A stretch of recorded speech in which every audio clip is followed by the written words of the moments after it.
आपण जेव्हा मातीशी निगडीत एखादा व्यवसाय करतो आणि तो व्यवसाय करत असताना खूप साऱ्या गोष्टींचा आपल्याला अभ्यास कमी असतो, खूप साऱ्या गोष्टींचा अनुभव कमी असतो. त्याच्यामध्ये खूप सारी सुरुवातीला त्रास पण होत असतो.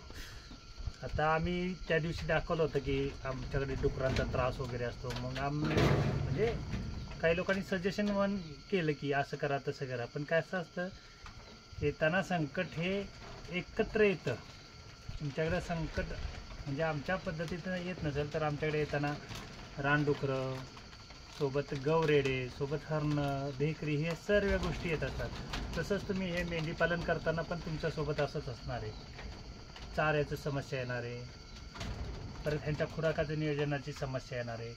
बरं, असं पण नाही की मग क्वालिटीची पण समस्या येणार आहे. आता क्वालिटीवरती सर्वांचा खूप भर असतो, तर क्वालिटीचा पण समस्या येणार आहे. मग तेव्हा काय करायचं?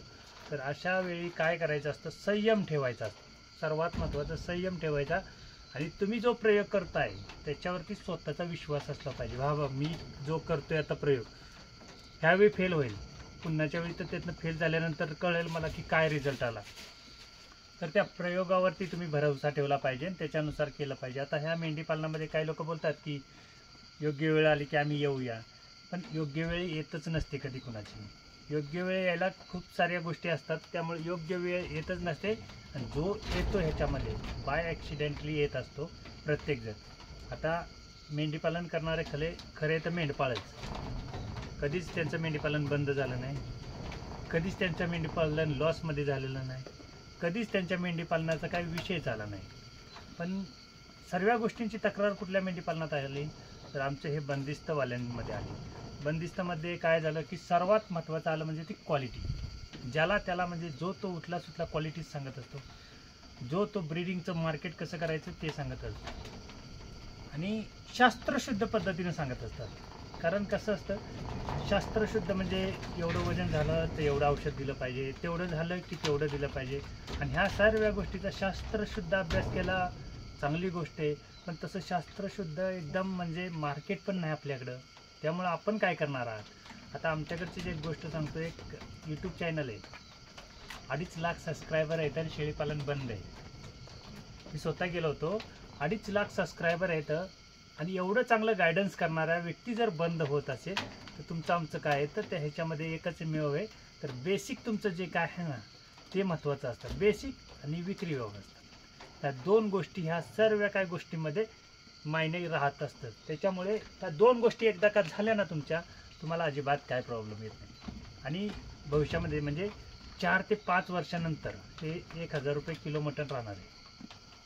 आणि तेव्हा ह्या ज्या प्राण्यांची किंवा जी बाजारातनं आता 6-7 हजारला प्राणी मिळतात, त्यांची किंमत 10 ते 12 हजार रुपये एका प्राण्याची होणार आहे. ज्यावेळी आम्ही ते बाजारातनं आणून सांभाळत होतो त्यावेळी 3 ते 4.5 हजार रुपये प्राण्याची एका किंमत होती. आणि आत्ता त्या प्राण्यांची किंमत 7 ते 8 हजार रुपयेपर्यंत गेलेली. तर ह्याचं मार्केट कमी होणार नाही, किंवा ह्याच्यामध्ये काही वेगळं ॲडिशनल होणार नाही, किंवा ही कुठली एखादी फॅक्टरी नाही मग मी सांभाळले म्हणजे तुमचं चालणार नाही, किंवा मी एखादं प्रोडक्शन काढलं म्हणजे फटाफटा एकदम प्रोडक्शन निघणार आहे, अशी ही गोष्ट नाही. तर येणाऱ्या प्रत्येक नवीन ह्याच्यामध्ये येणाऱ्यानं एक गोष्ट लक्षात ठेवली पाहिजे, ती म्हणजे भविष्यामध्ये ह्याचं सर्वात मोठं म्हणजे मटन मार्केट आहे. आणि मटन मार्केटशिवाय दुसरा पर्यायच नाही तुम्हाला. कारण काय होतं, ब्रीडिंग मार्केट किंवा हे शोभिवंत मार्केट हे दाखवण्यापुरतं पाहण्यापुरतं ह्या गोष्टी मान्य येतात.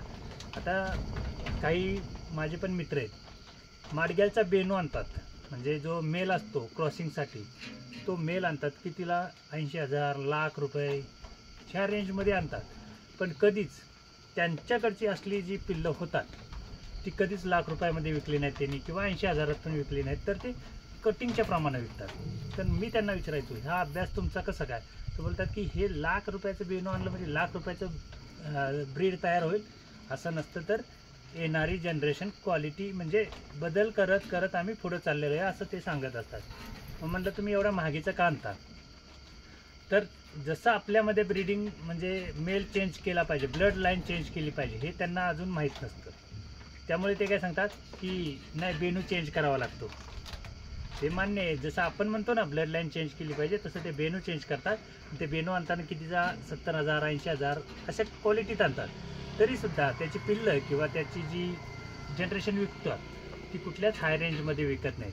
त्यामुळे तुम्हाला पण जर कुणाला यायचं असेल तर तुम्ही हाय रेंज म्हणजे जे काय आत्ता जे दिसतंय मार्केट, त्या मार्केटकडं बघून येऊच नका.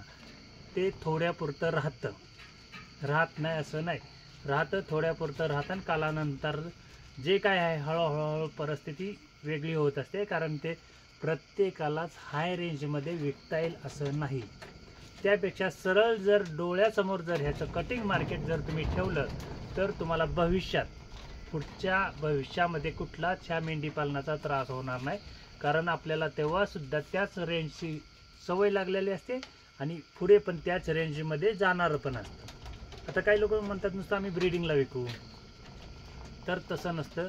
येणारा प्रत्येक ग्राहक हा आपल्यासाठी योग्यच असतो. आता काही लोक बोलतात की एकदम म्हणजे जास्त फोन आले की गरम वातावरण होतं.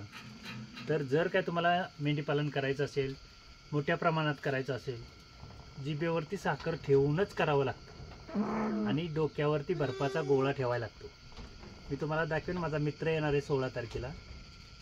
100 मेंढ्यांचा मालक आहे आणि एवढा सायलेंट आणि एवढा म्हणजे सिम्पल राहतो ना, कोणच म्हणणार नाही की हा असा असेल आणि 100 मेंढ्या असतील. आमच्याकडे काय होते, आम्ही 10-15 सांभाळतो आणि त्याचा व्हिडिओ बनवायसाठी एकदम इस्त्रीचे कपडे टाईट करून बनवत असतो. त्यामुळे काय होतं, पाहणाऱ्याला सुद्धा वाटतं की ह्याच्यामध्ये पैसा जास्त आहे. जास्त पैसा आहेच, पण तुम्ही दाखवण्यापुरता पैसा त्याच्यामध्ये ठेवूच नका. तर ह्याच्यामधली परिस्थिती दाखवा. कारण आजपर्यंत जेवढं मेंढीपालन चालू पण झालं ना, तेवढं बंद पण झालेलं आहे. आता काही लोक म्हणतील असं कसं काय, तर ह्या सत्य परिस्थिती येतात. कारण त्याच्यामधलं बेसिक समजलं नाही. आणि मेंढीपालन करताना सर्वात महत्त्वाचा रोल येतो फक्त चाऱ्याचा. आजपर्यंत आपण चारा, औषध आणि ह्याचं ब्रीड, ह्या 3 गोष्टींमध्ये अडकूनच पडलेलो आहे. ह्याच्या पलीकडे आपलं मेंढीपालन अजूनपर्यंत गेलंच नाही, कुणाचंच गेलं नाही, कोणाचंच जात पण नाही. पण आम्ही एक ह्या गोष्टीमध्ये म्हणजे हे करून ठेवलं होतं की ह्या गोष्टींमध्ये न अडकता ह्याच्या पलीकडचं म्हणजे एक मटण मार्केट आमच्याकडे चांगलं असतं आणि आम्ही त्या मटण मार्केटमध्ये चांगल्यापैकी टिकून आहे. त्यामुळं काय होतं की आपण फक्त पाळायचं, सांभाळायचं किंवा ह्याला वाढवायचं आणि ह्याची क्वालिटी ह्या गोष्टी न करता ह्याचं मटण मार्केटकडे कसा फोकस होईल ह्या गोष्टींकडे लक्ष दिलं तरच हा मेंढीपालन फायद्याचं होतो. नाही तर मेंढीपालनामध्ये तुम्हीही ब्रीडिंगच्या नादामध्ये लॉस होईल. कारण ब्रीडिंग करणारे सगळेच सक्सेस होतात असं नाहीच आहे आणि ब्रीडिंग करणारे सगळेच लॉस होतात असे पण नाही. पण काही जे जाहिरातीच्या जोरावरती जोर देतात ते मात्र सक्सेस होतात. कारण प्रत्येकाला जाहिरात आली पाहिजे. जाहिरात ही प्रत्येकाची एक कला असते. प्रत्येकाला जाहिरात येईल हे कोणच सांगू शकत नाही. त्यामुळे तुम्हाला जर करायचं असेल तर एकमेव म्हणजे आपलं मटण मार्केटच्या प्रमाणे करा. त्याला अजिबात काही मरण नसतं.